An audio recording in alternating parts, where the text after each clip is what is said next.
Culto ao Senhor nesta noite, o dia do Senhor, o dia que Ele reservou para que nós pudéssemos descansar nele através da obra de Cristo, repousando de nossas atividades seculares, de nossas atividades profissionais, de nossas atividades diárias, para empreender neste dia atividades que estão votadas ao exercício da nossa fé, o culto particular e público ao Senhor e também as atividades de misericórdia e de assistência.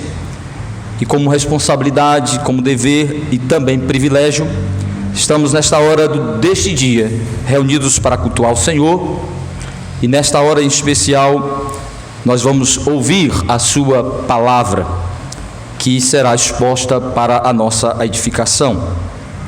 Nós encerramos na semana passada a nossa série de exposições no livro de Atos, e como havíamos prometido, nós vamos iniciar uma série de exposições na carta paulina aos Romanos, na carta do apóstolo Paulo aos Romanos. E nós vamos iniciar hoje com um panorama geral desta carta, e para nos nortear neste panorama geral, nós vamos olhar para esta carta, ver algumas questões ligadas, relacionadas a ela, para nos nortear na nossa exposição nestes dias. Eu os convido para abrirmos a carta que o apóstolo Paulo, é atribuída ao apóstolo Paulo, a sua autoria humana, carta aos Romanos, capítulo de número 1. Eu não vou expor estes versículos, mas tomá-los como referência para a nossa análise geral, o nosso panorama geral desta carta. Capítulo 1, do versículo 8 ao versículo 15, e depois nós vamos ler o capítulo 15, do versículo 22 ao 29. Nestes versículos nós temos algumas informações pessoais, de intentos, de planejamento do apóstolo Paulo. Muito da carta aos Romanos, vamos utilizar muita coisa que nós estudamos no livro de Atos, na exposição aos Romanos, pois nós vimos Lucas gasta muito tempo em sua exposição falando sobre Paulo e suas viagens missionárias. Então aqui Paulo fala alguma coisa relacionada ao seu projeto de visitar a igreja de Roma, e muitas informações importantes que nos nortearão nessa nossa exposição. Romanos 1, de 8 a 15, diz assim: Primeiramente, dou graças ao meu Deus, mediante Jesus Cristo, no tocante a todos vós, porque em todo o mundo é proclamada a vossa fé. Porque Deus, a quem sirvo em meu espírito, no evangelho de seu Filho, é minha testemunha, de como incessantemente faço menção de vós, em todas as minhas orações, suplicando que, em algum tempo, pela vontade de Deus, se me ofereça boa ocasião de visitar-vos, porque muito desejo ver-vos, a fim de repartir convosco algum dom espiritual, para que sejais confirmados, isto é, para que em vossa companhia, reciprocamente, nos confortemos por intermédio da fé mútua, vossa e minha. Porque não quero, irmãos, que ignoreis que muitas vezes me propus ir ter convosco, no que tenho sido até agora impedido, para conseguir igualmente entre vós algum fruto, como também entre os outros gentios. Pois sou devedor tanto a gregos como a bárbaros, tanto a sábios como a ignorantes. Por isso, quanto está em mim, estou pronto a anunciar o evangelho também a vós outros em Roma. Agora o capítulo 15, onde Paulo esboçará algo semelhante ao que fez aqui no capítulo 1, capítulo 15, do versículo 22 ao versículo 29. Ele diz assim: Essa foi a razão porque também muitas vezes me senti impedido de visitar-vos. Mas agora, não tendo já campo de atividade nestas regiões e desejando há muito visitar-vos, penso em fazê-lo quando em viagem para a Espanha, pois espero que de passagem estarei convosco e que para lá seja por vós encaminhado, pois de haver primeiro desfrutado um pouco a vossa companhia. mas agora estou de partida para Jerusalém a serviço dos santos, porque aprove a Macedônia e a Acaia levantaram uma coleta em benefício dos pobres dentre os santos que vivem em Jerusalém. Isto lhes pareceu bem, e mesmo lhes são devedores, porque se os gentios têm sido participantes dos valores espirituais dos judeus, devem também servi-los com bens materiais. Tendo, pois, concluído isto, e havendo-lhes consignado este fruto, passando por vós, irei à Espanha. E bem sei que ao visitar-vos, irei na plenitude da bênção de Cristo. Que o Senhor, irmãos, aplique a sua palavra que acabamos de ler nos nossos corações. Amém.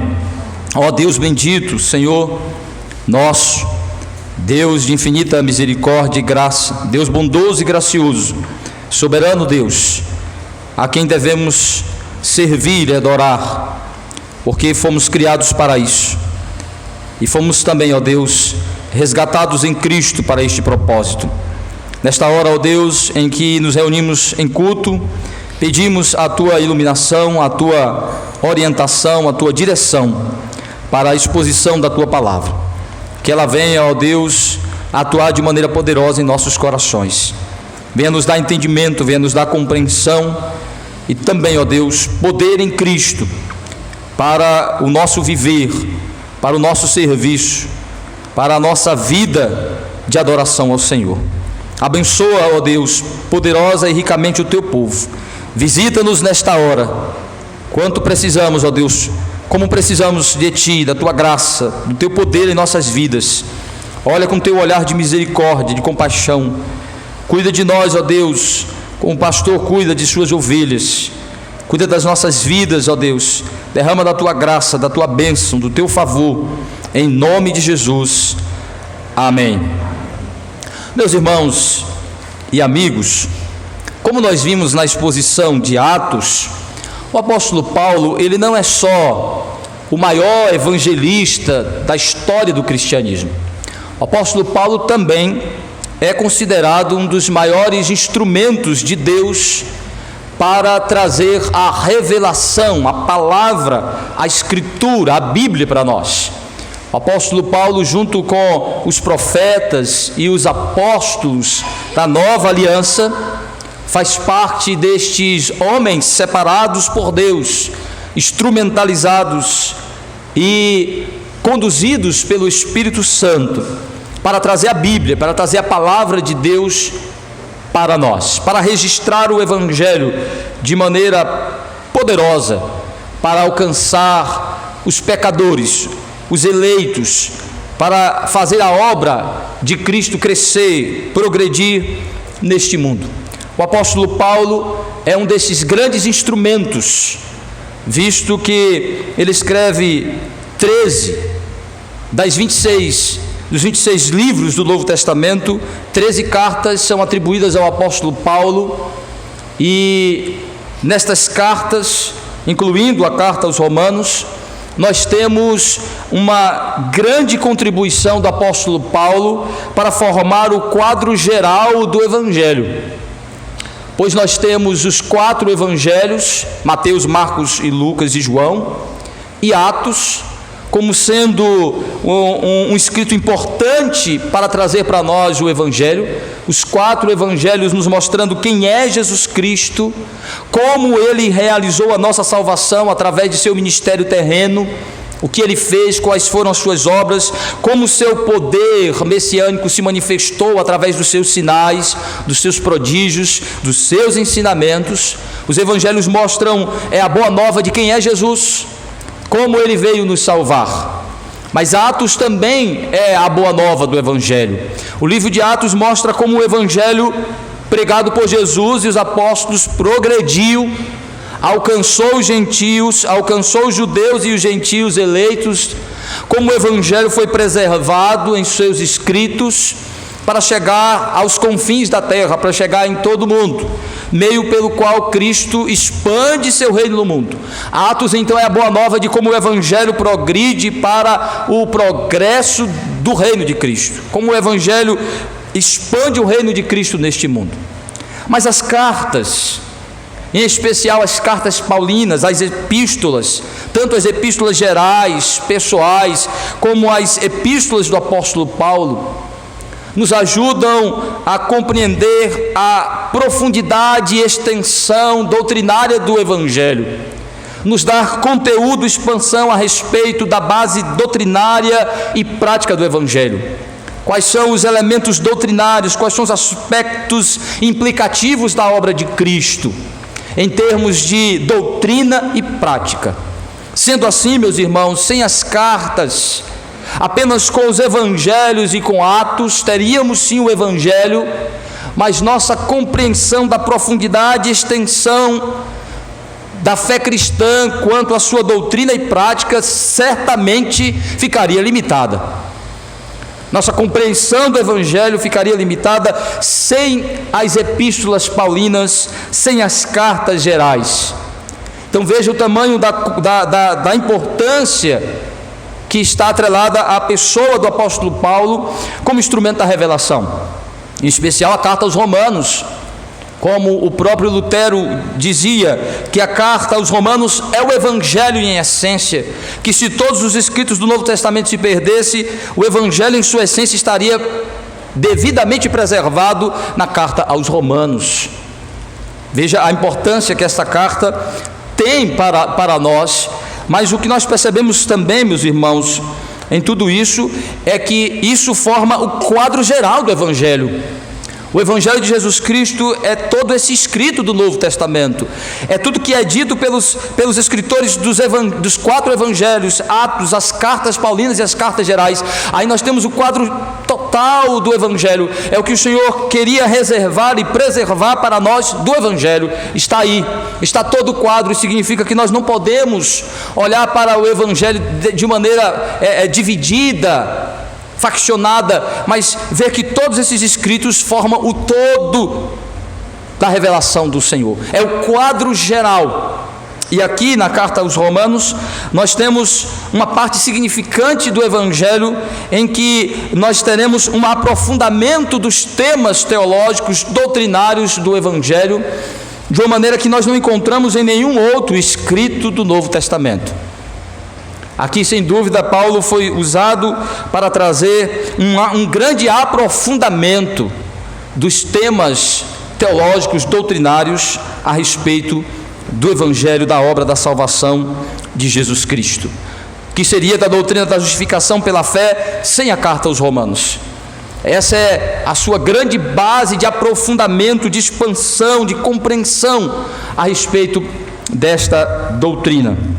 Então os evangelhos, Atos, as cartas se unem para formar o quadro geral do Evangelho, e nesta carta o apóstolo Paulo dá a sua grande contribuição, aprofundando-nos no entendimento dos temas doutrinários do Evangelho, de grande importância para nós, para dar o subsídio, a base teológica e prática da nossa fé. E o apóstolo Paulo escreve esta carta, meus irmãos, quando provavelmente ele estava em Corinto, ou nos arredores de Corinto, em aproximadamente no ano 55, entre 55 e 57 do primeiro século da era cristã. E Paulo, é provável que ele esteja em Corinto ou nos arredores, e é no período em que 3 anos antes de sua chegada em Roma, como nós já vimos na exposição de Atos, que Paulo escreveu a carta aos Romanos quando ele intentava ainda planejava visitar esses irmãos. Paulo ainda não tinha, tanto que você encontra o desejo de ir a Roma aqui na carta. Paulo fala do desejo, como nós acabamos de ler. Paulo fala do seu planejamento de ir até Roma, porque ele não conhecia pessoalmente aqueles irmãos. Diferente da maioria das igrejas com que Paulo se relacionava, diferente das cartas que Paulo escreveu para a maioria das igrejas que foram fundadas por ele, resultado da obra missionária de Paulo, a igreja de Roma não foi fundada pelo apóstolo Paulo, apesar de sua grande influência sobre esta igreja.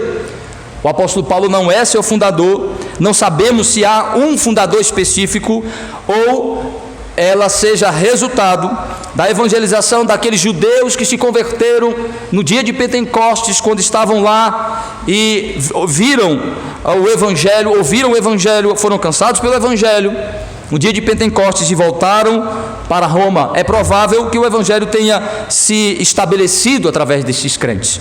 Mas Paulo conhecia muitos irmãos, muitos crentes, provavelmente alguns tendo contato, viajando até Jerusalém, tendo contato com o apóstolo Paulo em algumas de suas viagens. Paulo conhecia pessoalmente alguns desses irmãos e se correspondia, falava com eles através de cartas. E esta aqui, de maneira inspirada, se torna para nós uma grande informação, uma grande base de instrução para a nossa fé, em que o apóstolo Paulo nesta carta fala do seu desejo de ir para Roma, de visitar aqueles irmãos. Com que objetivo? Nós olhamos para o que nós acabamos de ler e vemos que um dos objetivos do apóstolo Paulo de visitar aqueles irmãos era compartilhar o Evangelho com eles. Veja que Paulo diz: eu dou graças a Deus por vocês, por saber da fé de vocês, e o meu desejo é de visitá-los, porque muito desejo, eu fui impedido de estar aí, e desejo estar com vocês, versículo 12, para compartilhar com vocês dos dons, da palavra do Senhor, da bênção do Senhor em Cristo Jesus. E versículo 15 ele diz: estou preparado para também pregar o Evangelho para vocês. Paulo fala que seu desejo é reafirmar a fé daqueles irmãos. Isso indica de alguma forma que aquela igreja também já está sofrendo com algumas perseguições, com algumas doutrinas, algumas heresias. Provavelmente os judaizantes já estão também causando problemas aos crentes de Roma.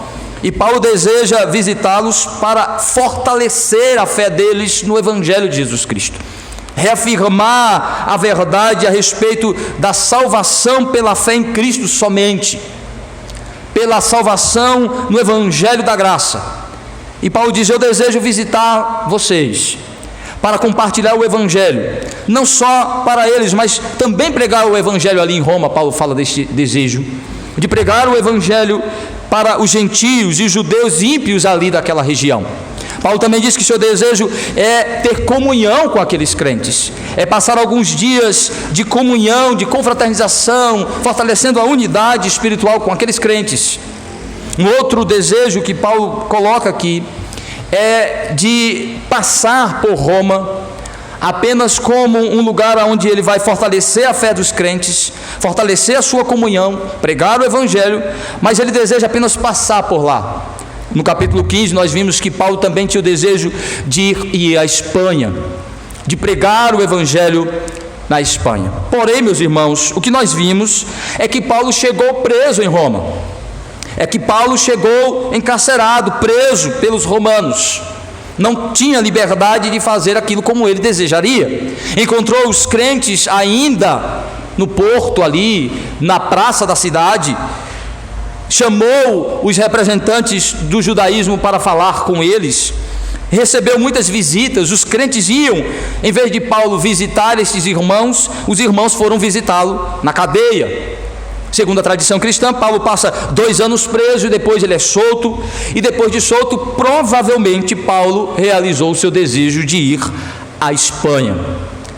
Então isso indica também que sua visita a Roma tem também um objetivo de planejar, de buscar recursos financeiros para empreender a sua 4ª viagem missionária à Espanha. Isto que Paulo conta com o apoio espiritual, financeiro desses irmãos para fazer a sua obra. Aqui nós vimos então de alguma forma, de maneira geral, qual é o motivo de Paulo de escrever a carta, qual é o objetivo do apóstolo Paulo, de falar com estes crentes, fortalecer a fé deles sobre o que é o Evangelho, relembrá-los sobre o Evangelho, demonstrar o seu desejo de visitá-los, relembrá-los o que é o Evangelho, e também falar de seu plano de continuar pregando o Evangelho. Ao fazer isso, Paulo deixa para nós um grande conteúdo, grandes informações a respeito do Evangelho. Paulo se aprofunda, ele não é raso nesta sua abordagem do Evangelho, ele é extremamente profundo. Tamanha é a preocupação do apóstolo Paulo em compartilhar o Evangelho e fortalecer, firmar a fé daqueles crentes na verdadeira base, no verdadeiro sustentáculo que é Cristo, no verdadeiro esteio da fé, no verdadeiro alicerce que é Jesus. Então, o que nós percebemos aqui, meus irmãos, é que seus intentos de viagem não foram como ele esperava, mas seu desejo de compartilhar o Evangelho foi cumprido ao registrar, ao fazer esta carta e enviá-la, e o Espírito Santo conduzi-lo como um registro inspirado para que tivéssemos esta carta cooperando para o aprofundamento de nossa compreensão do que é o Evangelho de Jesus Cristo. Portanto, a carta aos Romanos é uma profunda exposição do apóstolo Paulo a respeito do Evangelho do Senhor Jesus Cristo, quanto à sua base teológica e prática. Pensando nisso, nós vamos expor esta carta, conduzidos pelo tema geral, que será o seguinte: explorando as riquezas do Evangelho da graça. Esta carta é, sem dúvida, um baú de riquezas, de profundas riquezas, de grandiosas riquezas do Evangelho da graça de Jesus Cristo. Vamos explorar, pela graça de Deus, essas riquezas que nós encontramos aqui da graça, do Evangelho da graça. E nós vamos então ver como nós vamos fazer isso de acordo com este panorama geral que nós vamos apresentar sobre o que temos aqui, que riquezas são essas que nós temos nesta carta. Do capítulo 1 ao capítulo de número 4, nós encontramos então a primeira riqueza do Evangelho exposto pelo apóstolo Paulo, apresentado pelo apóstolo Paulo, é quando ele mostra aqui o Evangelho como sendo a justiça de Deus mediante a fé em Jesus Cristo. O Evangelho é sobre a justiça providenciada por Deus. Do capítulo 1 ao capítulo 4, Paulo vai falar sobre isso, sobre como Deus providenciou uma justiça para pecadores, para justificar pecadores, para libertar pecadores.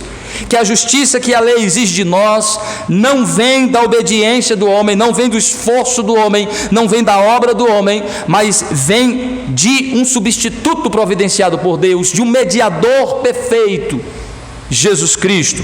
E você encontra isso do capítulo 1 ao capítulo 4, Paulo falando exatamente que o Evangelho que ele está apresentando para aqueles crentes é o Evangelho da justiça providenciada por Deus para os pecadores. E com isso ele vai mostrar no capítulo 1 e no capítulo 2 que todos os homens estão depravados, que tanto judeus e gentios estão debaixo de uma condição de condenação. O homem não pode produzir justiça, o homem não pode produzir obediência, não pode produzir salvação, porque todos estão debaixo da maldição do pecado.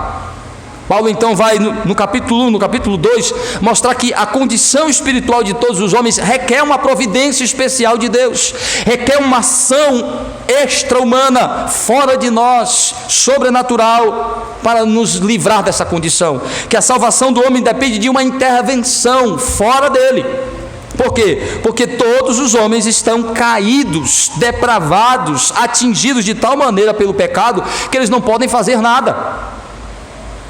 E Paulo então do capítulo 1 ao capítulo 4 ele vai mostrar que essa é a real condição de todos os homens, a depravação de todos eles, e por estarem depravados, então Deus providencia, e já havia providenciado antes da própria queda, Cristo, a justiça de Cristo, para ser uma justiça substitutiva, uma justiça para ser a base da salvação e da redenção. Justiça essa que viria ao pecador por meio da fé em Jesus, não por meio da obediência, nem à lei, nem ao Evangelho, não por meio de um esforço pessoal, não por meio de uma tentativa humana, não por meio da ação humana, mas apenas por meio da fé em Jesus. Isso é resumido no capítulo 3, vejam aí.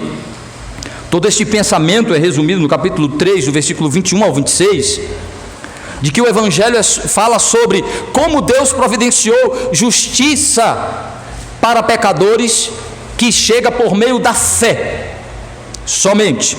Veja aí, capítulo 3, de 21 a 26. Só para a gente se situar neste panorama geral.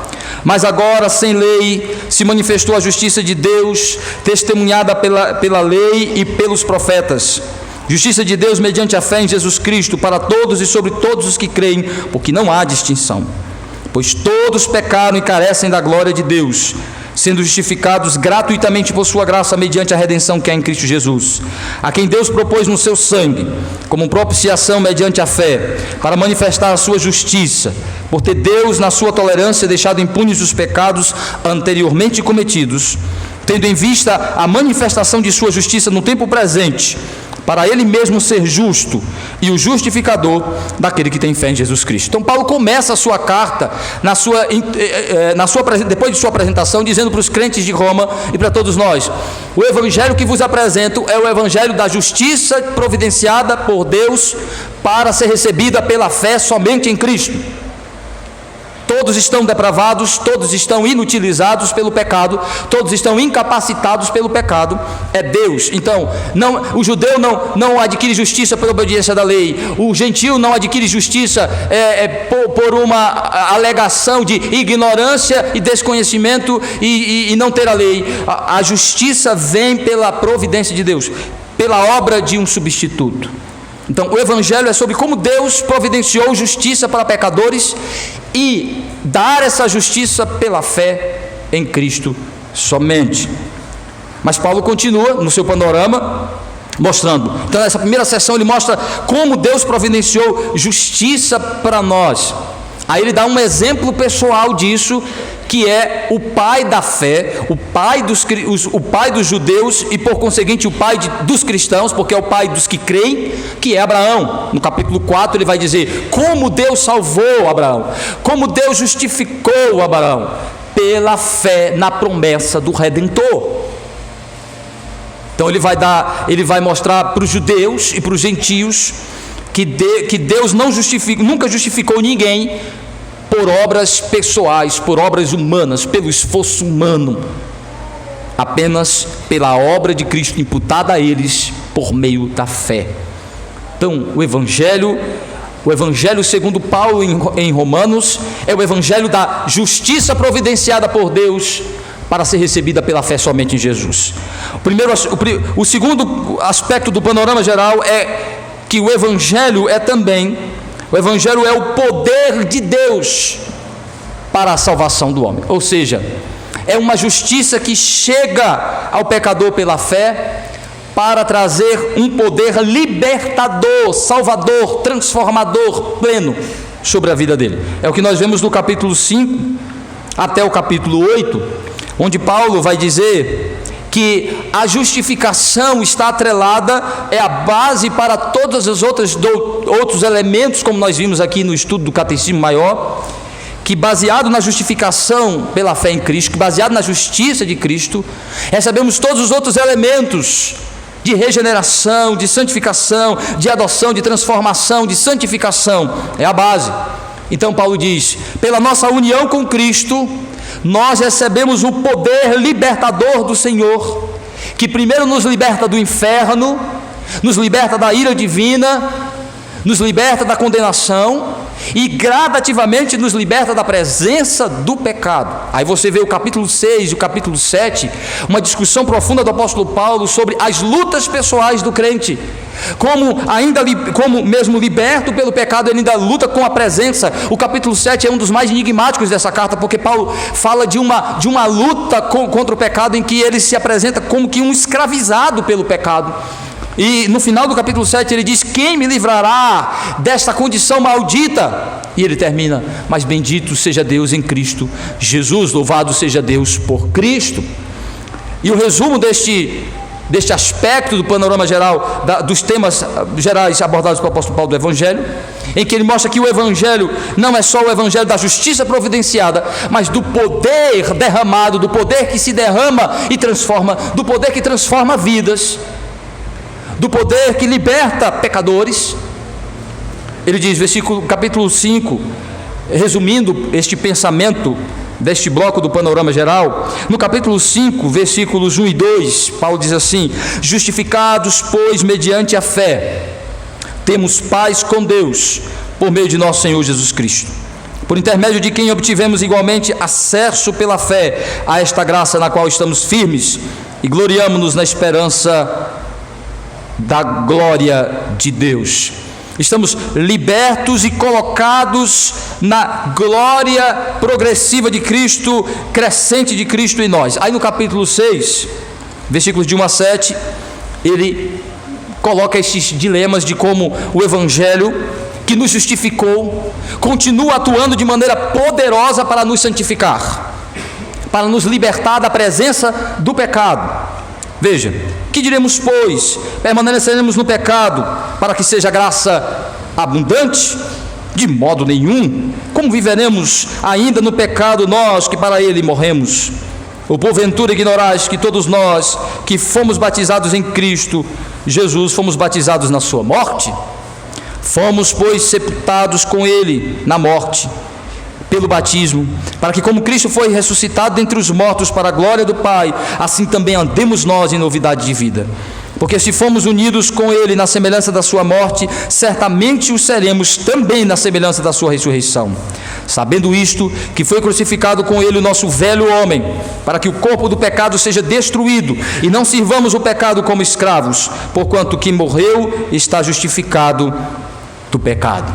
Então Paulo diz, olha, o Evangelho é o Evangelho da justiça providenciada que chega pela fé, justiça essa que é um poder libertador, porque como crentes ainda lidamos com a presença do pecado, lidamos com as lutas internas, com as lutas diárias, olhamos para nós e ainda não nos vemos santos, perfeitos, ainda nos vemos em nossas lutas, em nossas resistências, em nossos dilemas. E Paulo vai dizer, mas o Evangelho é sobre o Evangelho da permanente graça e do permanente poder atuante sobre a vida do pecador, libertando-o gradativamente do pecado. Por isso que nós continuamos precisando do Evangelho, meus irmãos. Por isso que vocês precisam, como eu, todos nós, precisamos continuar lendo e ouvindo sobre o Evangelho todo domingo, todos os dias. Porque o Evangelho é o poder salvador, é o poder libertador, é a fonte da contínua manifestação e derramar deste poder salvador de Cristo. É pelo Evangelho. Então o Evangelho é o poder. Paulo vai falar sobre isso. O Evangelho é o poder de Deus para a salvação. Então o Evangelho é a justiça providenciada, é o poder salvador. Mas também Paulo vai mostrar, meus irmãos, de uma maneira geral aqui, que o Evangelho é a única esperança, não só para os gentios, mas em especial para os judeus da aliança. Por quê? Porque eles abandonaram a Cristo, rejeitaram a Cristo. Paulo vai mostrar que o Evangelho é a única esperança para os pecadores e também é a única esperança para os judeus. Os dispensacionalistas acham que os judeus continuam sendo o povo especial de Deus, que Deus vai tratar de maneira especial com eles, a parte do Evangelho, a parte da igreja, de que há um plano especial para os judeus e que o Senhor não vai tratá-los de maneira diferente que trata a igreja. Paulo vai dizer, não, a esperança de salvação para os judeus é a mesma para os gentios. Se há esperança para os judeus que rejeitaram a Cristo, se há esperança para o povo que matou Jesus Cristo, desprezou o Messias, desprezou a visitação do seu Deus, essa esperança está somente no Evangelho, para que os judeus se voltem para o seu Deus, que eles retornem à posição de povo do Senhor, precisam entrar pela porta do Evangelho. É isso que nós vemos do capítulo 9 ao capítulo 11, que o apóstolo Paulo vai abordar sobre o plano de salvação, a soberania de Deus, como Deus escolhe, predestina para a condenação e para a salvação, como isso fica claro na história de Israel, na história de Jacó e Esaú. Capítulo 9, capítulo 10, capítulo 11, ele vai então irromper com o plano de Deus para Israel. Vai dizer, teria Deus deixado o povo da aliança de fora, o primeiro povo da aliança, o povo das promessas, os descendentes de Abraão de fora? Paulo disse, não, Deus não os deixou de fora, porém exige que eles entrem pela mesma porta que os gentios estão entrando. Eles só entram no reino pela porta da fé em Cristo, do Evangelho da graça. Veja que Paulo coloca isso o texto que resume muito bem isso para nós é o capítulo 11, versículo de 1 a 7, veja aí. Pergunto, pois, depois de Paulo fazer essa explanação sobre o plano de Deus para os judeus, se Deus havia rejeitado, se por conta de que alguns judeus não se converteram, não creram em Jesus, foram poucos os judeus. Aí Paulo pergunta: Deus teria deixado os judeus de fora? Estariam eles de fora? Ou então Deus vai voltar? Deus colocou a igreja e depois ele vai voltar para retomar a sua relação com Israel, com base na lei, com base no sistema sacerdotal, sacrificial? Paulo diz: não. Ainda há esperança para os judeus ímpios. O judaísmo hoje é uma religião ímpia, pagã. Por quê? Porque rejeita Cristo e o Evangelho. Há esperança para os judeus, mas eles precisam se curvar diante do Cristo do Evangelho. Precisam se unir aos gentios, formando a igreja e o povo de Deus pela fé em Cristo. Paulo diz isso. Pergunto, pois, teria Deus porventura rejeitado o seu povo? De modo nenhum, porque eu também sou israelita, da descendência de Abraão, da tribo de Benjamim. Deus não rejeitou o seu povo, a quem de antemão conheceu. Ou não sabeis que a Escritura refere-se a respeito de Elias, como insta perante Deus contra Israel, dizendo: Senhor, mataram os teus profetas, arrasaram os teus altares, só eu fiquei e procuram tirar minha vida. Que disse, porém, a resposta divina: reservei para mim 1000 homens que não dobraram os joelhos diante de Baal. Assim, pois, também agora, no tempo de hoje, sobrevive um remanescente segundo a eleição da graça. E se é pela graça, já não é pelas obras, do contrário, a graça já não é graça. Que diremos, pois? O que Israel busca, isso não conseguiu, mas a eleição alcançou, e os mais foram endurecidos. Paulo disse: se Deus não rejeitou o seu povo deliberadamente, os que haviam sido predestinados para formar a igreja, formaram crendo em Cristo. Os demais foram endurecidos, e para voltar, precisam reconhecer a Cristo pelo Evangelho. Então Paulo diz que o Evangelho também é o Evangelho da esperança para todos os povos, incluindo os judeus, o povo originário da aliança, do pacto divino, das promessas salvadoras. Não há outro meio de Deus salvar pecadores a não ser pelo Evangelho de Jesus Cristo. Não há outro meio de alcançar pecadores a não ser pelo Evangelho. Por isso que nós precisamos pregar o Evangelho aos judeus, orar pela conversão dos judeus, mas para que eles se rendam a Cristo, se curvem diante do Cristo do Evangelho. Não para que o templo seja reconstruído, não para que Israel volte a ser uma nação forte, mas para que os israelitas façam parte da igreja real do Senhor, do povo real do Senhor. Entre pelas portas, não pela janela. Então o Evangelho é também o Evangelho da única esperança para todos os povos, incluindo os judeus. E por fim, nosso panorama geral, Paulo diz que também o Evangelho é o Evangelho que resulta em transformação de vidas. Ou seja, o Evangelho é sobre pecadores sendo transformados em servos e filhos de Deus. O Evangelho é sobre transformação de vidas, santificação de vidas. Daí um aspecto importante da carta aos Romanos é que muitos dizem que a carta aos Romanos é uma carta muito teológica, muito doutrinária. Alguns pastores não gostam nem de expor, porque diz que é uma coisa muito doutrinária, muito profunda, que os crentes têm que ouvir coisa mais prática.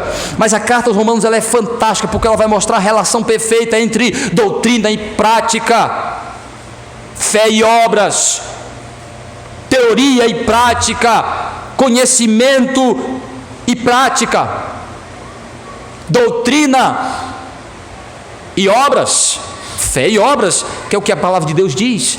Então Paulo coloca todas as bases doutrinárias da fé, Paulo coloca todos os elementos teológicos da fé, e do capítulo 12 ao capítulo 16 ele vai dizer: agora vivam assim. A implicação disso é que o Senhor nos transforma para um viver santo, para um viver de serviço a Deus e ao próximo, amando a Deus e amando ao próximo. Então a parte final da carta, do capítulo 12 ao capítulo 16, é uma parte extremamente prática da carta, onde Paulo vai mostrar que o Evangelho transforma vidas para viver, para um viver, não só dá conteúdo teológico, não só dá conteúdo intelectual, não só dá conhecimento, mas dá poder, instrumentalização, e impulsiona a ação, e move a ação, move ao viver.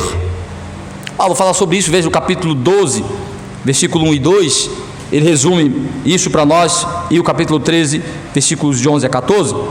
Rogo-vos, pois, irmãos, pelas misericórdias de Deus, que apresenteis o vosso corpo por sacrifício vivo, santo e agradável a Deus, que é o vosso culto racional. Não vos conformeis com este século, mas transformai-vos pela renovação da vossa mente, para que experimenteis qual seja boa, agradável e perfeita vontade de Deus. Paulo diz: primeiro eu vos dou um conteúdo intelectual à vossa mente, eu vou ensinar a vocês qual é a doutrina da fé, qual é a base da fé, conteúdo, conhecimento. Não há prática correta sem verdadeiro conhecimento. Conhecimento sem prática é um conhecimento cego, prática sem conhecimento é uma prática cega, conhecimento sem prática é um conhecimento morto. Então Paulo mostra exatamente agora: vivam conforme o que eu estou ensinando, renove a vossa mente com toda essa teologia, com todo esse conhecimento. A doutrina é para transformar a nossa mente e capacitar a um viver santo, ao dia a dia. Ah, pastor, o que eu quero saber é sobre como evangelizar. Pois é, você vai falar de quem? Que evangelho? Vai falar o que para as pessoas? Quem é Jesus? Como é que ele salva pecadores? O que ele fez para salvar? Está aí, Romanos é fantástico. O evangelho da justiça, que vem pela fé. O evangelho do poder, que liberta pecadores, que tentam se livrar do pecado por si só, que luta sozinho com seus instrumentos, que fala de Deus, mas vivem como ateus práticos. Um monte de crente que são ateus práticos, falam que acreditam em Deus, cantam sobre Deus, mas no dia a dia vivem como se ele não existisse. Caminham e lutam sem considerar a presença, o poder, o ensinamento, a instrução do Senhor. Vivem como se tivessem sido deixados ao seu bel prazer, ao seu poder, sua capacidade, sem considerar uma dependência contínua do Senhor. Então o Evangelho é o Evangelho da transformação, da capacitação, da instrumentalização das vidas para um viver santo, um viver produtivo, um viver de serviço. Aí veja o capítulo 13, Paulo fala exatamente sobre isso, do versículo 8 ao versículo 14. A ninguém fiqueis devendo coisa alguma, exceto o amor com que vos ameis uns aos outros, porque quem ama o próximo tem cumprido a lei. Por isto não adulterarás, não matarás, não furtarás, não cobiçarás.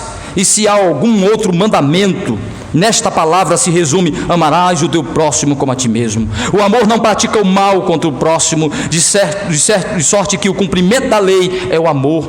E digo-vos isto a vós, que conheceis o tempo, e já é hora de vos despertardes do sono, porque a nossa salvação está agora mais perto do que quando no princípio cremos.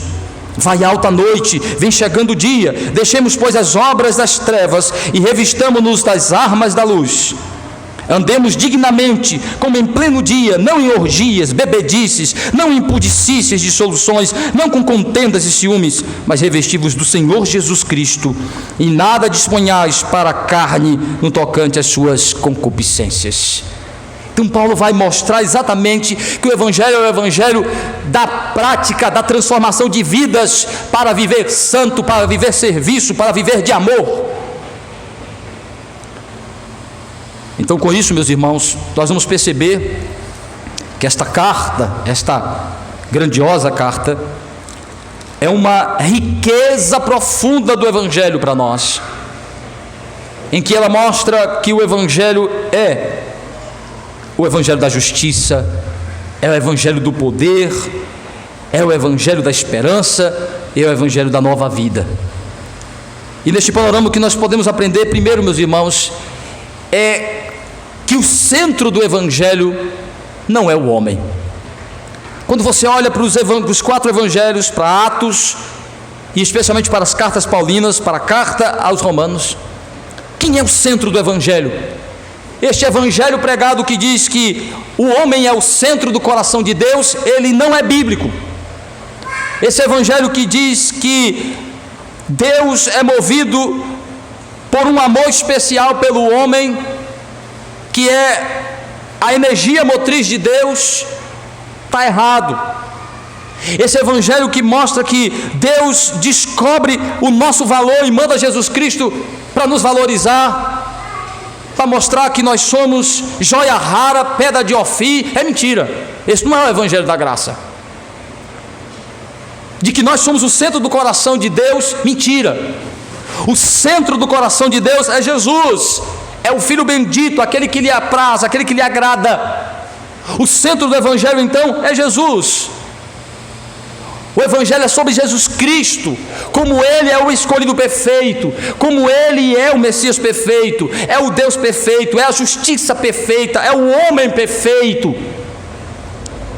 é o Adão que Adão não pôde ser, é o verdadeiro Salvador, é o que agrada a Deus, porque Ele é perfeito em seu ser e em suas obras. Então o evangelho, o centro do evangelho não é você, meu irmão. O evangelho não é sobre você, não é o quanto Deus lhe ama, é o quanto Deus manifestou o amor especial que há no seu Filho. Como Cristo é o amável de Deus, como Ele é o bendito de Deus, é o amor pelo seu Filho. Veja que a base da aliança dizia assim: eu vos dei o meu nome por amor a mim mesmo. Então o evangelho não é o homem como centro, mas Cristo. Você não é o centro do evangelho, Jesus. Mas isso não significa que o evangelho não seja sobre o amor de Deus por você. O evangelho é sobre também o amor de Deus, a grandiosidade do amor de Deus por nós, de como este que é o centro de tudo, a base de tudo que Deus criou e recria, é a base do amor por nós. Deus nos ama de maneira especial no Filho. É tanto que quando a Bíblia fala que Deus nos ama em Jesus. Nos ama de maneira especial, de maneira salvadora. Sim, o evangelho também é sobre como Deus lhe ama de maneira especial. Não porque descobriu algo especial em você, não porque descobriu como você é uma joia, não, porque a despeito de sua depravação, a despeito de sua queda, a despeito de sua condição miserável, Deus o escolheu para amá-lo de maneira especial. Sim, o evangelho também é sobre um amor especial de Deus por você, um amor que salva, que transforma, que exalta, que eleva a condição. Sim, Deus não veio mandar Cristo, Deus não mandou Cristo para reconhecer o nosso valor, Deus mandou Jesus Cristo para nos dar algum valor, imputar a nós algum valor, acreditar a nós algum valor, atribuir a nós valor que não tínhamos. Espiritualmente éramos criaturas importantes como criaturas do Senhor, mas caídas, depravadas, inclinadas ao mal, destinadas à condenação. Então o evangelho não é sobre como Deus veio revelar o nosso valor e a nossa importância, não, mas como Ele veio mostrar quão grande amor Ele designou para nós. Um amor grandioso, a ponto de enviar seu Filho, o Filho perfeito, o que realmente agrada a Deus. Então o evangelho sim, também é sobre como Deus lhe ama de maneira especial em Cristo. E este amor é um amor transformador, um amor que atribui valor, que valoriza no sentido de exaltar da condição de perdido, de condenado, para filho, servo, como nós vimos pela manhã, que desfrutar glórias e bênçãos maravilhosas para a eternidade. Sim, o evangelho também é sobre o amor de Deus por nós, um amor que salva, que transforma, que liberta, que santifica. O evangelho também é sobre vida de santidade, como evidência de que de fato somos de Deus, alcançados pelo seu amor especial. O evangelho é sobre sinais de vida santas, transformadas. O evangelho, verdadeiramente, quando ele chega verdadeiramente no nosso coração, transforma nossas vidas. O evangelho, meus irmãos, é o único meio de Deus salvar pecadores. Ame, creia, proclame, dê graças a Deus pelo evangelho de Jesus Cristo. E juntos nós vamos explorar essas riquezas que apresentamos aqui de maneira geral neste panorama, para que Deus fortaleça a nossa fé, como fortaleceu a dos crentes de Roma, o nosso coração e a nossa fé em Cristo, no verdadeiro evangelho, no evangelho bíblico, que é o poder de Deus para salvar pecadores. Que Ele, pois, nos abençoe. Amém. Vamos nesta hora participar da ceia do Senhor, fortalecendo nosso coração nessas